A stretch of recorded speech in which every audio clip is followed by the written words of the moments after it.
Rain was hammering the roof so hard it sounded like the sky was cracking open, and the hallway lights flickered like something out of a movie. The air smelled like wet pavement and bad memories. I was halfway through a cold slice of pizza, sitting on the floor of my half-furnished apartment, when the buzzer went off. Long, insistent. Not the kind of ring someone gives when they're confused. This was the kind of ring someone gives when they know exactly where they are, and they want to be let in. I stood up slowly, wiping grease from my fingers onto my shirt without thinking. Checked the peephole. And there she was. Brittany, hair soaked and clinging to her face. One shoe missing. Clutching her phone like it was the only thing keeping her heart beating. And she had the nerve to wear the hoodie she stole from me 2 years ago. The one she said she never liked but never gave back. I didn't open the door. I didn't speak. Just stared through the peephole, wondering if maybe I was finally losing it for real. Because she left me. Just left. For a party. 2 years ago. Red dress. Manicured nails. Curled hair. Eyes full of contempt. "It's Mandy's birthday," she had said. "Don't wait up." And I didn't, not just because I was tired of begging for scraps of her attention, but because part of me already knew she wasn't coming back. The way she looked at me that night, it was like I was a burden. Something she had to shrug off to go be the real version of herself. That version didn't include me. She walked out and never came home. Tried calling, texting, reaching her parents. Nothing. It was like she'd been deleted from existence, but only for me.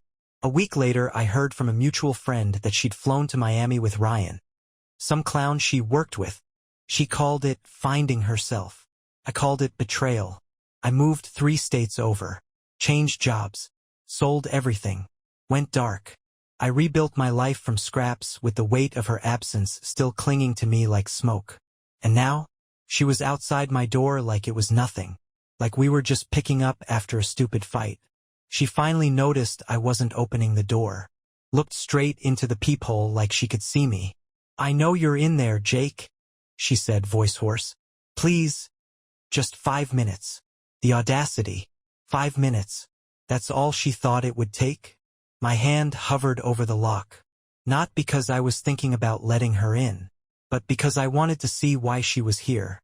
Because women like Brittany only come back when their world is burning down. And something in her eyes told me it already had. I opened the door. Not because I forgave her, not even close. I just needed to see it. See the damage. See what was left of the woman who'd once said she loved me, and then disappeared into thin air like I was nothing but a chapter she skipped. Brittany stumbled forward like she thought I'd pull her into my arms. I didn't move. She looked smaller than I remembered. Pale. Frayed around the edges. That calculated confidence she used to wear like perfume? Gone. Just an empty shell now. Wrapped in a soaked hoodie and smeared mascara.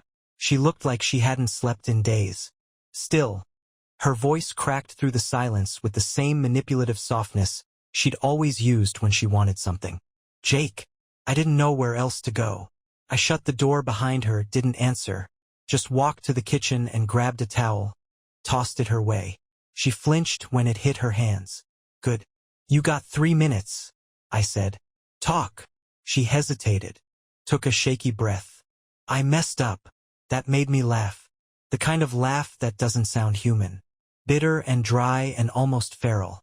"Messed up," I repeated. "You abandoned me." Her eyes welled up instantly. Like she couldn't believe I wasn't hugging her. Wasn't telling her everything was okay. Like the last 2 years hadn't happened. "Ryan lied to me," she said quickly, desperate. "He told me things. About you. Said you were cheating, that you'd been sleeping around. He showed me screenshots, Jake. I didn't know who to believe. I didn't even blink. Then why didn't you ask me?" I said low. "Why didn't you call me once before vanishing with him?" She opened her mouth. Closed it. Looked down. "Because I wanted to believe him," she whispered. "It made it easier. I needed a reason to leave." There it was. The truth. She wanted to believe I was the villain so she could run off with her new toy without guilt. She didn't care if it was true. She just needed to justify stabbing me in the back. "You didn't leave because of me," I said, voice sharper now. "You left because you're a coward." Her mouth twitched. I thought we were dead already, Jake. You were distant. Always working. Always tired. You made me that way. I snapped. You spent months checked out, glued to your phone, turning your back to me in bed every night. You think I wanted to become a ghost in my own home? She stepped back like I'd hit her. I didn't care. What happened? I asked finally. Why now? Why show up 2 years later with no warning? And just like that, her entire face changed. The tears stopped. Her lips tightened. Eyes narrowed. He left me, she said flatly. There it was. Ryan, the bartender, the fun guy, the one she threw our marriage away for, had dumped her. And now she was crawling back. To me. The safe option. The fallback plan. The one she thought would still be here, waiting. You weren't supposed to move on, she said, and it was the most honest thing that ever came out of her mouth. And the most disgusting. I stared at her, stunned. Not at what she said, but at the fact that she believed it. You need to leave, I said quietly. Now. Jake, please, she stepped closer, hands shaking. I don't have anywhere to go. Not my problem, I cut her off. But she didn't move. Her face twisted into something colder. The fake sweetness melted right off. And just like that, the rail Brittany stepped into the room. You think she cares about you? She hissed. That new girlfriend of yours? I've seen her. She's not me. You think she's gonna stay when she finds out who you really are? Ah. So she had been watching. Suddenly it all made sense. This wasn't a desperate plea for forgiveness. This was a mission. She didn't want me back. She just didn't want anyone else to have me. And that was just the beginning. She didn't even pretend to be hurt after I told her to leave. That mask of vulnerability? Gone. Just like that. 1 second she was the broken woman in the rain, begging, and the next she was Brittany again. Cold. Sharp. Calculating. The same woman who once told me during a fight that being married to you feels like drowning in beige. She crossed her arms and stared me down like she was back in control. You're seriously going to throw me out in the middle of the night, she said. After everything? I tilted my head. Everything? You mean like the time you ghosted your own husband for a guy who served tequila shots for a living? Her eyes narrowed. Don't talk about things you don't understand. Oh, I understand just fine, I said. I understand you ran off with someone who fed your ego and promised you excitement. And now that the ride's over, you're looking for the one person stupid enough to still care. She didn't answer that. Instead, she walked past me like she still had that right and stood in the kitchen, dripping water on the tile. Looking around, judging. She always did that. Even in silence, she found a way to make you feel small. You're living here, she finally said. This is what you downgraded to? It was instinct, really, the laugh that came out of me. Not joy. Not amusement. Something deeper. Something darker. Better than living with someone who lies in her sleep, I said. That's when she lost it. Lies? You want to talk about lies? Let's talk about how you were so boring I had to fake half our marriage just to stay sane. There it was. No more mask. No more performance. Just her. Raw. Mean. Unfiltered. And I let her speak. Because I needed to hear it. Every last poison-soaked word. You think Ryan was the first? She hissed. You think I waited until the end? You were working late nights, remember? Business trips? I got tired of being invisible. You were already gone, Jake. I just got there first. I didn't respond. Because something inside me had just turned off.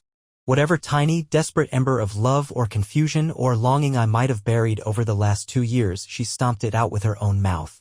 You done? I asked, voice steady. Too steady. She opened her mouth again, but I didn't let her. I don't care, I said. Not anymore. What you did, how many guys you fooled around with, it doesn't matter. You're not my wife. Not in any way that counts. Her nostrils flared. I could see the panic creeping back in. Because now she knew. I wasn't mad. I wasn't broken. I was done. She paced the living room like a caged animal. So what now? You just throw me out and pretend none of this happened. I shrugged. That's how you handled it. Her voice cracked then, not with fake tears, but with rage. I had to come back, she snapped. You don't understand what I've been through. No, I said, and I don't want to. She stopped. Went quiet. And that silence stretched between us like a wire ready to snap. Then she asked something so absurd it almost didn't register at first. Can I stay here, just for a few nights? I turned and looked her dead in the eye. You really think I'm going to let you sleep under my roof, I said, after you cheated, disappeared, lied about why, and then insulted everything about my life? She looked confused. Hurt. Like she truly couldn't understand the word no. So I clarified. You've got 30 seconds to get out, I said, walking to the door and pulling it open. After that, I call the cops. Your choice. She didn't move right away. But eventually she did. Grabbed her soaked purse, stepped out into the hallway and turned just before I shut the door. I hope she breaks your heart, she said. I hope she ruins you. And then she was gone. I leaned against the door, listening to her footsteps echo down the stairwell. It should have felt like victory. It didn't. Not yet. Because something about the way she said that last line felt more like a warning than a curse. The silence that followed was almost louder than the fight. I stood in the middle of my apartment, her scent still hanging in the air like a fog I couldn't clear. That floral one she used to wear when she wanted to be noticed, sweet, sharp, artificial. I locked the door. Deadbolt. Chain. Like it could keep her words out. But they stuck. I hope she ruins you. It echoed in the back of my mind long after she was gone. And not because I believed her. Not exactly. It was the way she said it, like she knew something I didn't. Like she'd seen something I hadn't. It took me a full hour to calm down. I showered. Changed clothes. Sat back on the couch with a glass of water I didn't drink. And then I did something I knew I shouldn't.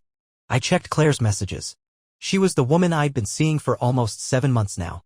A nurse, smart as hell, calm, no drama. We met through mutual friends. She was the first woman who didn't make me feel like I had to earn her interest every second. Being with her felt easy. Real. But now I had Brittany's venom swimming through my veins and I needed to see something. Something solid. Something pure. The texts were normal. Sweet. A couple of memes. One message from earlier that night.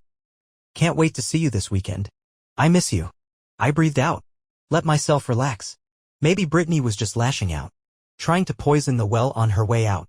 Wouldn't be the first time she tried to ruin something she didn't understand. And then right as I set my phone down, it buzzed. Unknown number. You don't know what she's hiding. That was it. No name.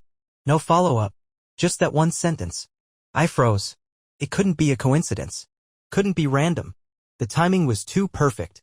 But the number was completely new, no record of it in my contacts, no area code I recognized. I replied. Who is this? No answer. I stared at the screen waiting. 10 minutes passed. 15. Nothing. I called Claire. She didn't answer. Straight to voicemail. Now I was spiraling. I told myself it was nothing. Just Brittany playing games. But she couldn't have known Claire's number. Not unless. I opened up Brittany's old Instagram, one of the few accounts she hadn't blocked me from. She hadn't posted in months, but I noticed something weird. A story uploaded just hours ago. It was a photo. Of my apartment building. From across the street. Taken in the rain. The caption? Old habits die hard. I stared at it for a long time. My jaw locked tight. She had been watching. Maybe for weeks. Maybe longer. I'd been so focused on forgetting her that I never thought to check if she was already back. This wasn't a mistake. This wasn't a coincidence. This was a move. And I hadn't even seen the start of it yet. Sleep wasn't an option. I tried. I really did. But every time I closed my eyes, I kept seeing that picture, my apartment building shot from the sidewalk like a scene in a stalker thriller. Brittany had been out there. Watching. Maybe listening. Maybe even closer than I realized. I turned off all the lights and pulled the curtains. Triple-checked every lock. The place was quiet, but it didn't feel safe. The worst part?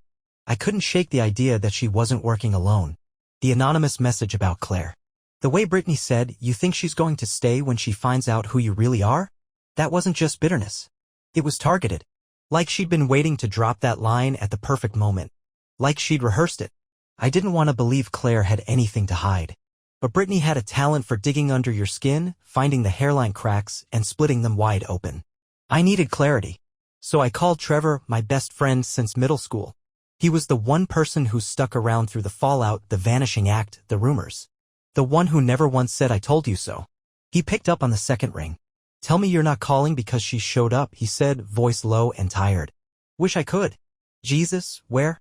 My place. A pause. You let her in? For about 5 minutes, I said. She melted down. Said Ryan dumped her. Tried to guilt her way into staying the night. Trevor exhaled sharply. You didn't let her, right? Of course not. Good. That woman is a virus, man. You let her get her foot in the door, she'll infect everything again.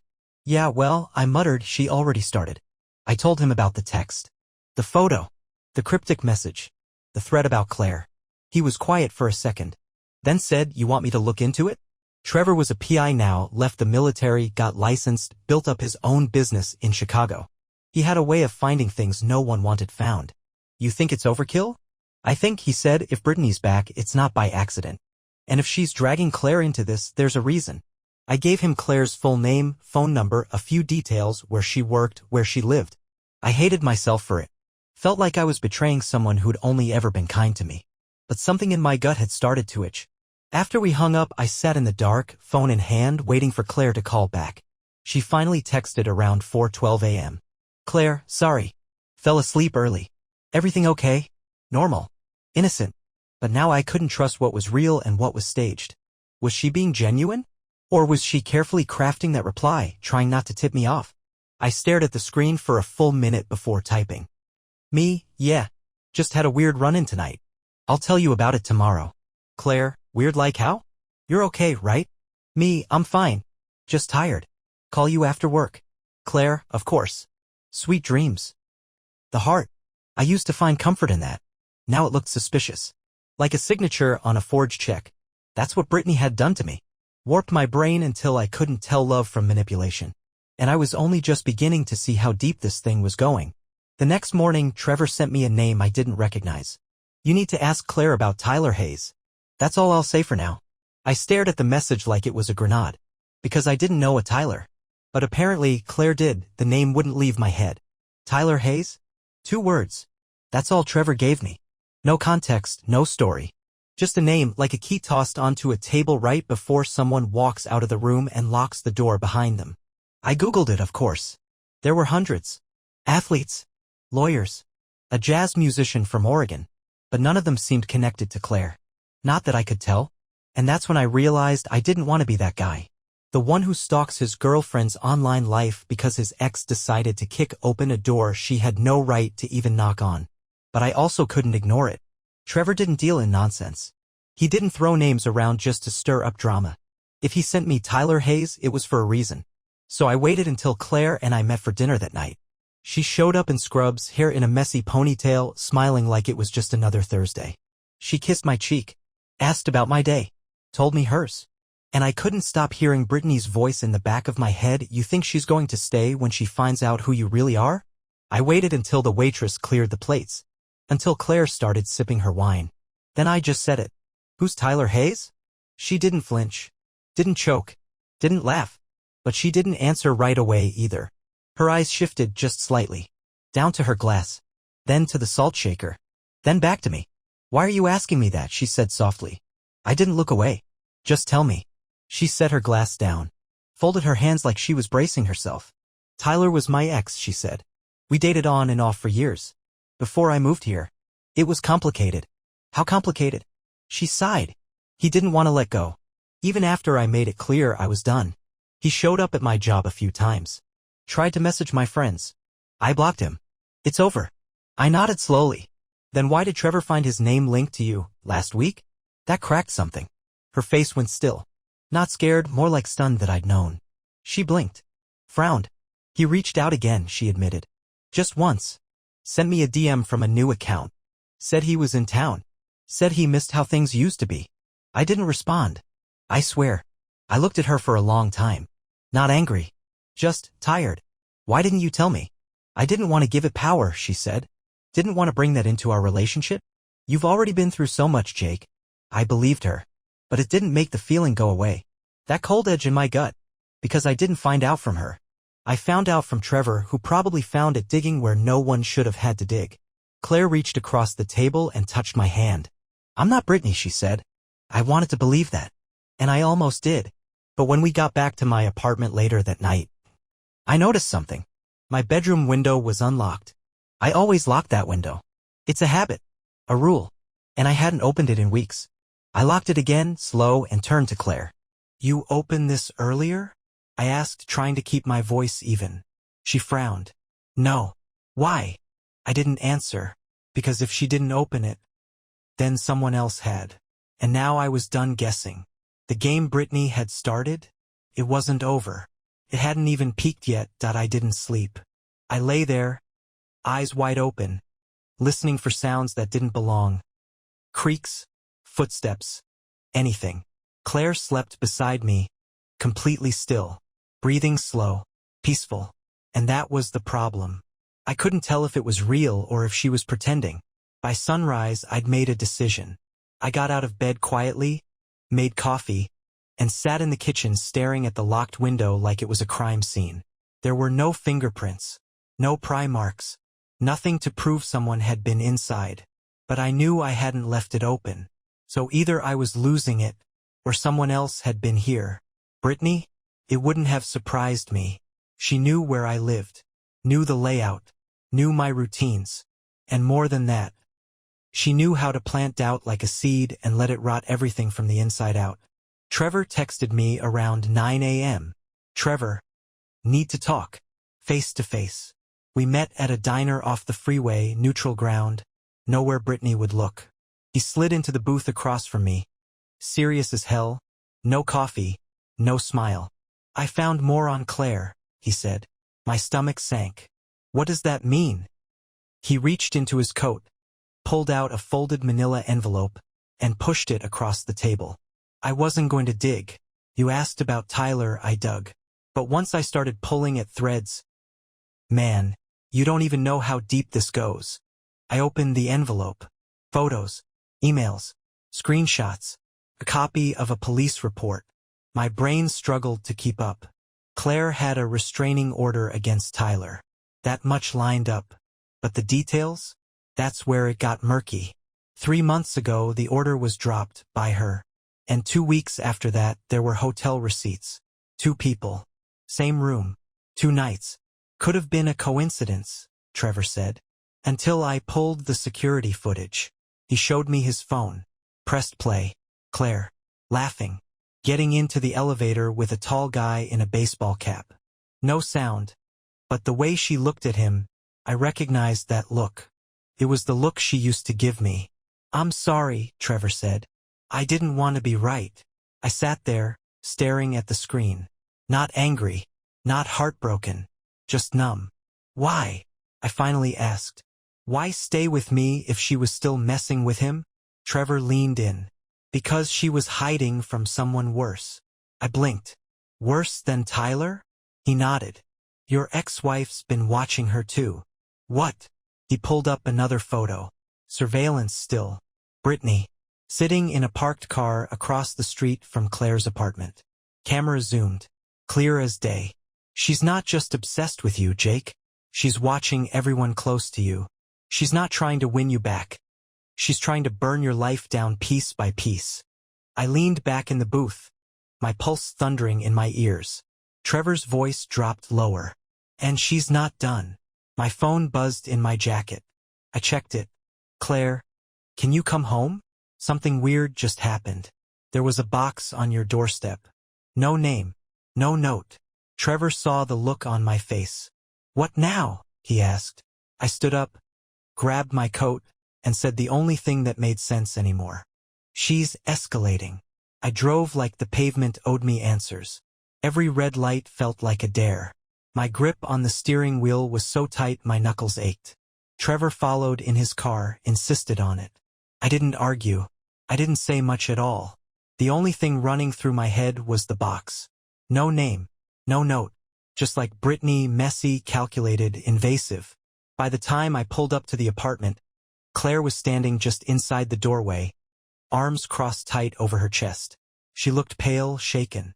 The box sat by her feet, taped shut. No markings, just plain cardboard. You didn't touch it? I asked. She shook her head. I don't even know who dropped it off. It wasn't there when I got up. I had a bad feeling. Trevor stepped in, gloves already on. He crouched next to the box, studied it like a bomb tech. He didn't open it right away. First, he checked the seams, pulled out a UV flashlight, ran it along the surface. Claire's eyes darted between us. Can someone please tell me what's going on? I turned to her. You said Tyler messaged you last week. Her face tightened. Jake, don't lie to me. I know about the hotel. She swallowed. Hard. Her lips parted. But Trevor's voice cut through. It's clear. No wires, no chemicals. Just paper inside. He looked up at me. You wanna open it? I didn't want to, but I had to. I crouched down, took the box, and slowly peeled the tape. Inside, A stack of printed photos. Dozens of them. Claire and I, walking, laughing, eating dinner on the patio 3 weeks ago. Me at work. Claire at her apartment. Claire kissing me goodnight outside the building. Zoomed in. Clear angles.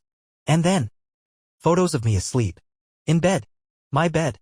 Photos from inside the apartment. Claire gasped, stepping back, hand covering her mouth. Oh my God. Trevor stood behind me silent. Watching. Calculating. At the bottom of the stack was one last photo. Claire. At the hospital. Talking to a tall man with a blurred-out face. But the focus wasn't on them. It was on the shadowy reflection in the window across the street. A woman holding a phone. Wearing that same oversized hoodie I knew too well. Brittany. Tell me, I said quietly to Claire, how long have you known she was watching? Claire looked at me like I'd stabbed her. I didn't. I swear. I didn't know it was her. I thought maybe it was Tyler. Maybe? I said. You thought your abusive ex and my psychotic ex-wife were interchangeable threats? She said she wanted to meet me. Claire suddenly snapped, tears forming. I didn't know it was her until I saw her face. She said her name was Lisa. She said she used to know you. I staggered back like the words had punched the air out of my chest. She met you. Claire nodded, ashamed. Only once. She said you were complicated. That she just wanted to talk to me. She was charming. Calm. I didn't think. Trevor cut in. This wasn't random. She's playing long-term now. She's manipulating everyone close to him. Building stories. Doubts. She's already inside. I looked down at the photos again. Inside. She had been inside. Not just watching. Not just threatening. She'd been in the room. In my apartment. Standing above me while I slept. And I hadn't even known. This wasn't about getting back together. This was about control. Trevor turned to me. You can't stay here. I nodded. And Claire, trembling, finally whispered what none of us wanted to say. She's not going to stop, is she? No. She wasn't. She was just getting started. We packed bags in silence. Claire grabbed essentials, scrubs, her passport, a duffel of toiletries, and barely spoke. She was shaking but focused. Controlled panic. I'd never seen her like that. No tears now, just urgency. Like some instinct finally kicked in and told her this wasn't just a bad ex problem. This was war. I took only what I needed, laptop, IDs, a change of clothes, and that box of photos. Because I was going to hand those to someone. Police? Lawyer? Didn't matter. Someone real. Someone who could stop this before Brittany's twisted games became something worse. Trevor stood at the door like a bouncer, watching every hallway shadow, hand under his jacket like he was carrying. Maybe he was. I have a place, he said. West side. Top floor. Secure garage. No name on the mailbox. We'll regroup there. Claire nodded. And then my phone buzzed. Blocked number. Trevor's hand moved instantly. Don't answer it. But I did. Because I already knew who it was. Hello? I said. The voice on the other end was calm. Crisp. Too cheerful. Leaving already? Brittany purred. You always were good at running. I said nothing. You should have invited me in, Jake. It's not polite to shut someone out. Especially someone who knows all your little routines. Why are you doing this? There was a pause. Then a soft, amused chuckle. I gave you a chance, she said. I came to your door. I asked to come in. But you just had to play the good guy, didn't you? You just had to push me out. And now you're clinging to someone who lies to your face. That's cute. You're sick. No, baby, she whispered, I'm committed. Big difference. I nearly crushed the phone in my hand. Whatever you think this is, whatever delusion you've built up in your head, it's over. I'm done being afraid of you. Another pause. Then she said something that turned my blood cold. Afraid of me? Oh, honey. You should have asked Claire what she told me that night. When she thought I was her new friend. She's not your victim, Jake. Neither of us are. You're the project. The line went dead. Trevor grabbed the phone from my hand, trying to trace it, but it was pointless. Burners, spoof apps, Brittany had always been good with tech. Claire looked at me then. Pale. Lips trembling. What did she mean? I asked. What did you tell her? She hesitated. Too long. Claire. She asked about you, she said finally. Asked if you ever got angry. If you had a temper. If you were possessive. I thought she was making sure I was okay. I didn't know who she was. I told her about a fight we had. The one where you shut down and didn't talk to me for a day. That's it? I think so. A pause. I might have said you can be hard to read sometimes. That you keep things in. That you never talk about your past. I stared at her. And realized what Brittany was doing. She was building a case. Not to win me back. To destroy me. To make me look unstable. Angry. Dangerous. She wasn't trying to break into my apartment. She was trying to break into my life and rewrite it from the inside out. Trevor snapped his fingers, snapping me out of it. Let's go. Now. We got in the car and pulled out of the lot. As we turned the corner, I glanced in the side mirror. And that's when I saw it. A car. Same make, same color as the one in Brittany's story. Parked under a dead street lamp. No driver visible. Just waiting. Watching. I didn't say anything. Because we were past warnings now. The next move was mine. Trevor's apartment was tucked behind a dead-end alley and layered in locks. Blackout curtains on every window. Cameras covering every angle. He lived like someone who had seen what people were capable of when they thought no one was watching. It was the first time in days I could breathe without looking over my shoulder. Claire sat on the edge of the couch. Silent. No phone. No distractions. Just her hands gripping each other so tight her knuckles were white. I had questions. She had answers. But none of that mattered right now. What mattered was that Brittany had drawn blood without lifting a finger. And she wasn't done. Trevor stood at the small kitchen counter, scrolling through footage he pulled from cameras he'd quietly installed around my building weeks ago, just in case. Got something, he said suddenly, turning the laptop toward me. A grainy black and white video played, time-stamped from the night before last, around 3:04 a.m. Brittany, hood up, moving fast, confident. She picked the lock on the building side entrance like she'd done it before. She had done it before. Then the next clip, my hallway. She paused outside my apartment door, glanced around, slipped something from her bag, unlocked the window from the inside. I didn't move, didn't speak.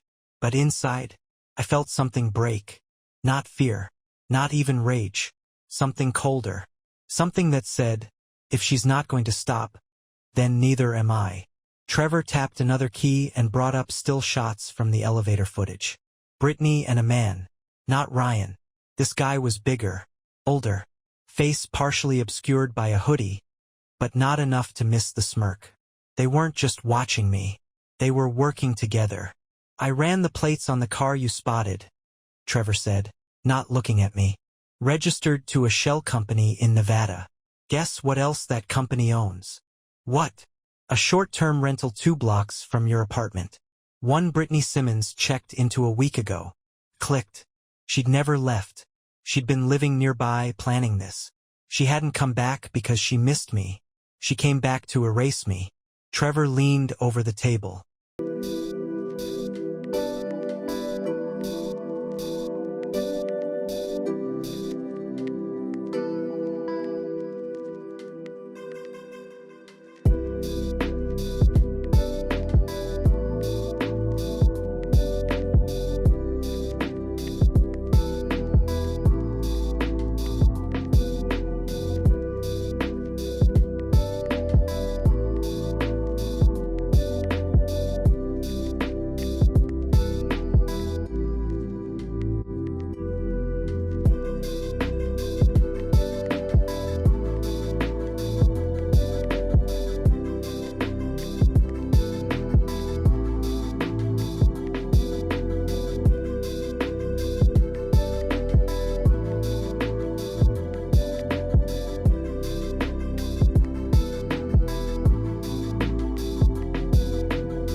We've got 2 options.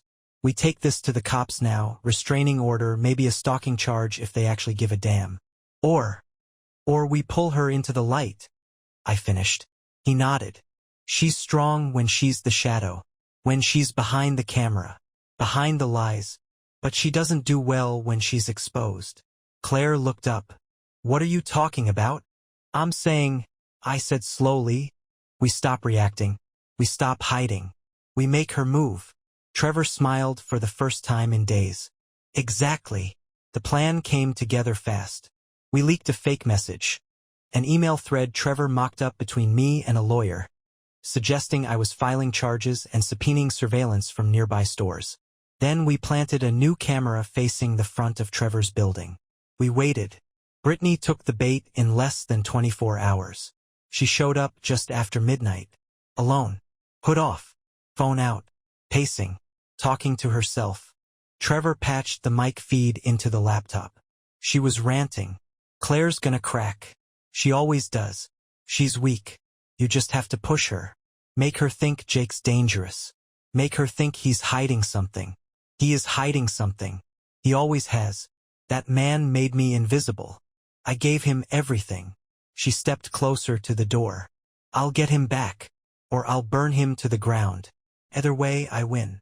That was it. The confession. The unraveling. We had it all on tape. Next morning, we walked into a lawyer's office and handed them everything. Photos, audio, footage, names. By noon, Brittany was served with a restraining order.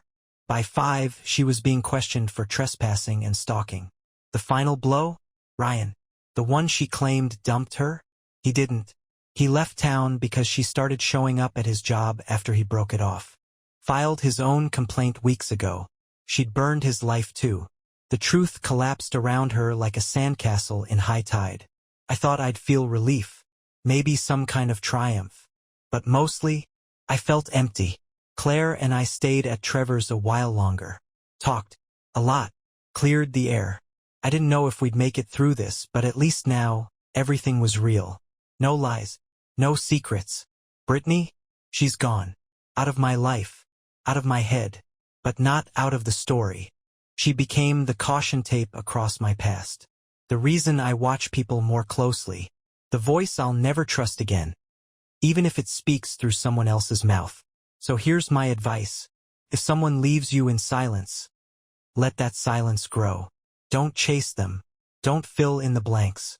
Because sometimes, they come back. Not to heal, but to finish what they started.